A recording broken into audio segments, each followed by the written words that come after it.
कौन है राहुल गांधी? एक हिंदू या फिर क्रिश्चियन? शक्ति उपासक राहुल गांधी शक्ति के विरुद्ध क्यों? गांधी परिवार के धर्म पर बड़ा खुलासा। देखिए सिर्फ धर्म ज्ञान पर। हिंदू धर्म में एक शक्ति होती है और हमारी लड़ाई एक शक्ति के खिलाफ है। इसी सोच के साथ कट्टर कांग्रेसी राहुल गांधी इन दिनों भाजपा पर हमलावर हैं। शक्ति से लड़ने की बात करने वाले राहुल गांधी खुद को कौल ब्राह्मण बताते हैं, खुद का दत्तात्रेय गोत्र बताते हैं। मस्जिद चर्च जाने वाले राहुल गांधी खुद को शिव भक्त भी बताते हैं। पूछे जाने पर कांग्रेस पार्टी उन्हें जनेऊधारी ब्राह्मण भी करार देती है। लेकिन सच क्या है? क्या राहुल गांधी चुनावी हिंदू हैं या फिर कट्टर क्रिश्चियन? नेहरू परिवार का रहन सहन हमेशा से कश्मीरी ब्राह्मण के अनुरूप रहा, लेकिन पारसी पिता और हिंदू मां की संतान राजीव गांधी ने कैथोलिक सोनिया गांधी से शादी की और ऐसे में गैर कांग्रेसियों ने हमेशा से राहुल के धर्म पर सवाल उठाए हैं। सत्य क्या है बता रहे हैं अखिल भारतीय संत समिति के महामंत्री स्वामी जितेंद्रानंद सरस्वती महाराज जी। गांधी परिवार से कांग्रेस नेता राहुल गांधी चुनाव से ठीक पहले कुछ ऐसा बोल जाते हैं जिसका खामियाजा उन्हें बाद में भुगतना पड़ता है। 19 में देश के चौकीदार को चोर बता दिया था और अब 24 के चुनाव से ठीक पहले शक्ति के खिलाफ लड़ने की बात कह दी। हालांकि देखिए कहना कुछ और चाहते थे, लेकिन यहाँ उन्होंने सनातन की शक्ति को क्या जोड़ा, बवाल मच गया। और आज हम महाराज जी से यही जानने की कोशिश करेंगे कि आखिरकार पहली बात तो ये कि राहुल गांधी के ग्रह नक्षत्र ऐसे क्या हैं कि वो कुछ बोलना कुछ और चाहते हैं, हो कुछ जाता है।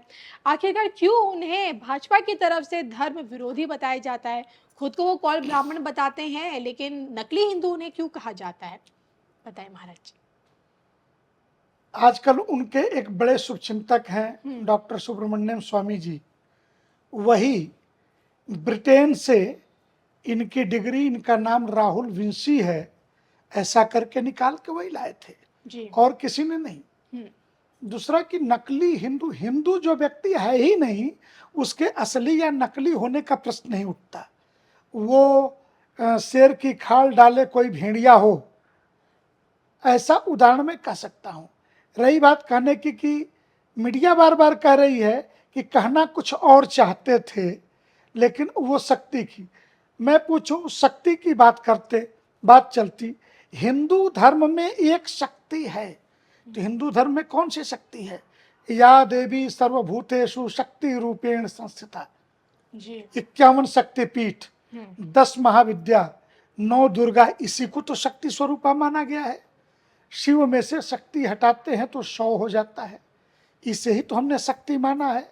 तो आपने जो हिंदू धर्म में शक्ति है, ये जो शब्द प्रयोग किया, अर्थात सीधे सीधे आपने हिंदू धर्म पर टारगेट किया, सनातन धर्म को टारगेट किया। इसलिए ये प्रश्न बेमानी है कि वो कहना कुछ और चाहते थे, उनको टारगेट ही हिंदू धर्म को करना था। अब मैं पूछूं कि मंदिरों में जाने वाले लड़कियां छेड़ने जाते हैं, ये जब वाक्य बोला था तो क्या उनको मस्जिद और चर्च, ये सब गुरुद्वारे नहीं नजर आए थे? तो स्वाभाविक है कि मंदिर टारगेटेड था उनके लिए, मंदिर। तो राहुल गांधी ऐसा नहीं, मूल स्वभाव में ही हिंदू विरोधी हैं, सनातन विरोधी हैं, ये प्रमाणित तथ्य है।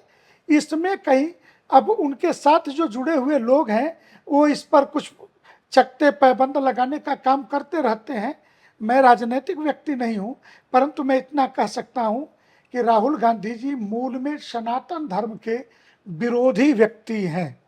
आपने उन्हें विरोधी करार दिया है, मैं आपसे जानना चाहती हूँ, आप विरोधी उन्हें कैसे कह सकते हैं? खुद को कौल ब्राह्मण बताते हैं।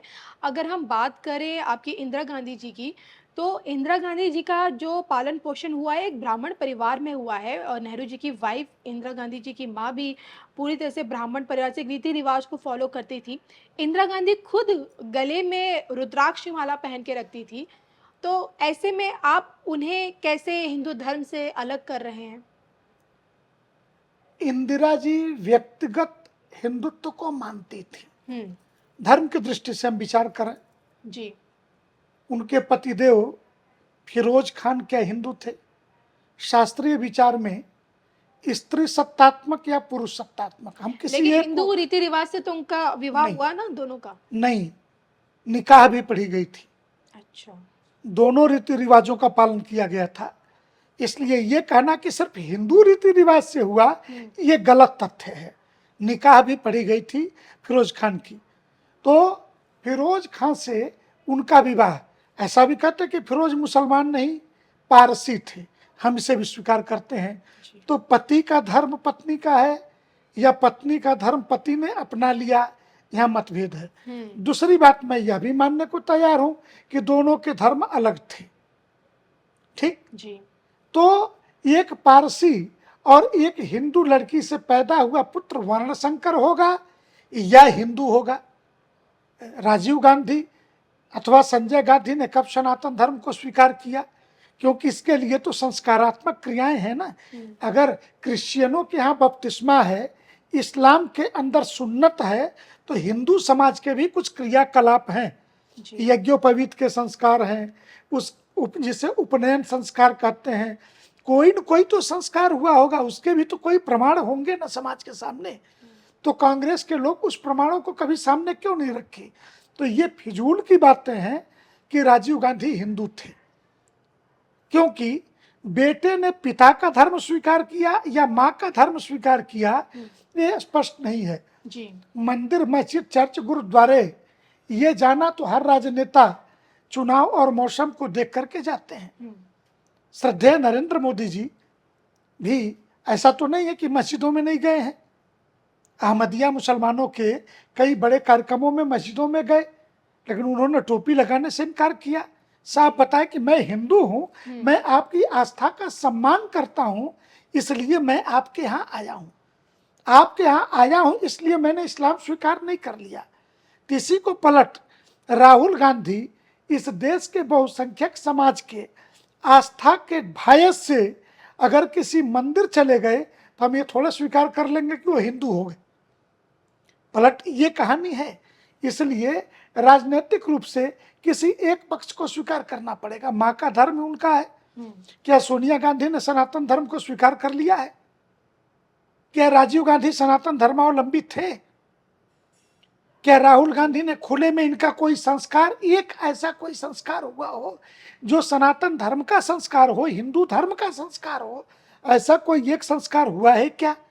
तो ये प्रश्न स्वाभाविक रूप से समाज के अंदर खड़े होंगे और इन प्रश्नों का उत्तर जो लोग उनके लिए बटर लगाने का काम करते हैं उन लोगों को देना होगा, जो ये बताते हैं कि कौल गोत्री, मुझे नहीं पता कि कौल भी कोई गोत्र है, कौल ब्राह्मण बताते कौल ब्राह्मण जो बताते हैं, और ये अपना गोत्र जिस तरीके का, ऐसा कोई गोत्र ब्राह्मणों में होता नहीं है।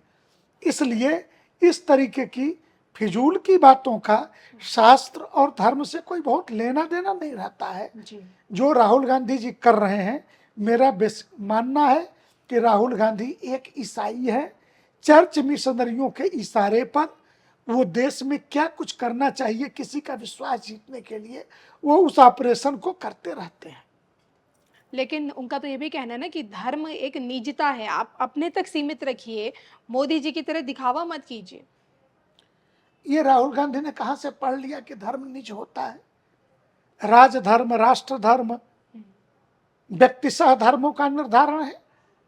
जब गीता में भगवान श्री कृष्ण यह कहते हैं कि सर्वधर्मान परित्यज्य मामेकम शरणम ब्रजः, सभी धर्मों का परित्याग करके, तो क्या 5000 साल पहले जब गीता लिखी गई, भगवान श्री कृष्ण ने उपदेश दिए, तो धर्म के नाम पे इस्लाम आया था क्या? या यहूदी थे या क्रिश्चियन आ गए थे? नहीं। तो भगवान कृष्ण ने किस धर्म को छोड़ने की बात कही? तो ये धर्म था व्यक्तिगत, व्यक्तिशः धर्म होता है पुत्र का धर्म, पिता का धर्म, माँ का धर्म, पुत्री का धर्म, किसी विवाहिता स्त्री का अपने पति के प्रति धर्म। धर्म होता है ज धारयति स धर्म अभ्युदम अभ्युदय निस्त्रेयस्य, जो अभ्युदय का मार्ग प्रशस्त करे और आपके जीवन में आपके कर्तव्यों का निर्धारण करे, वो धर्म है। तो इस धर्म को राहुल गांधी जी कितना समझते हैं? व्यक्तिशः धर्मों का अगर मैं वर्णन कर दूं तो राजधर्म भरत ने निभाया। भरत जब गए गंगा के तट पर, कहते हैं मांगे उलाज तजिए निज धर्मो, तो अपना निज धर्म कौन सा तज रहे हैं, तो क्षत्रिय का धर्म मांगना नहीं है। कहते हैं लाज और धर्म को तज करके मैं आपसे मांग रहा हूं, ये कहते हैं। लेकिन दूसरी तरफ जब पार्वती जी विदा हो रही हैं और माँ मैनावती की गोद में बैठ रही हैं, तो माँ कहती है करहूं सदा शंकर पद पूजा, नारी धर्म पतिदेव न दूजा। जी। ठीक। गोस्वामी जी से पूछा जाता है कि सामान्य मनुष्य का धर्म क्या है, कहते हैं परहित सरिस धर्म नहीं भाई, जी। कि दूसरों का हित करने से बड़ा कोई धर्म नहीं है। जी। कहीं सत्यम बद धर्मम चर, फिर कहा गया सत्य सबसे बड़ा धर्म है। तो ये धर्म की जो परिभाषाएं हैं, धर्म का जो विराट स्वरूप है, क्या राहुल गांधी जी इसे समझते हैं? अगर समझते होते तो शायद इस तरीके की बातें वो नहीं करते, क्योंकि उनके जीवन में राजधर्म और राष्ट्र धर्म, व्यक्ति धर्म, ये तीनों का अंतर स्पष्ट नहीं है। और मुझे लगता है धर्म की परिभाषा भी स्पष्ट नहीं है। जी। वो संप्रदायगत किसी पूजा पद्धति को ही वो धर्म मानते होंगे। ऐसे संप्रदाय तो सनातन हिंदू धर्म में 127 संप्रदाय हैं, और इस्लाम में भी 73 फिरके हैं। क्रिश्चियन के यहाँ भी 146 ऑर्थोडॉक्स हैं। इसलिए इन सारी बातों को तकनीकी तौर पे समझे बगैर राजनीति करना मुझे लगता है मूर्खता के अलावा और कुछ नहीं है।